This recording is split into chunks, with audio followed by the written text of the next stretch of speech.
श्रीलक्ष्मी श्रीमहालक्ष्मी क्षीरसागरकन्यका उत्तिष्ठ हरिसम्प्रीते भक्तानां भाग्यदायिनी।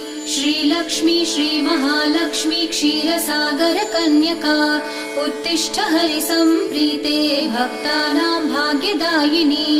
उत्तिष्ठोत्तिष्ठ श्रीलक्ष्मी विष्णुवक्षस्थलालये उत्तिष्ठ करुणापूर्णे लोकानां शुभदायिनी। उत्तिष्ठोत्तिष्ठ श्रीलक्ष्मी विष्णुवक्षस्थलालये उत्तिष्ठ करुणापूर्णे लोकानां शुभदायिनी। श्रीपद्ममध्यवसिते वरपद्मनेत्रे श्रीपद्महस्तचिरपूजित पद्मपादे श्रीपद्मजातजननी शुभपद्मवक्त्रे श्रीलक्ष्मी भक्तवरदे तव सुप्रभातम्।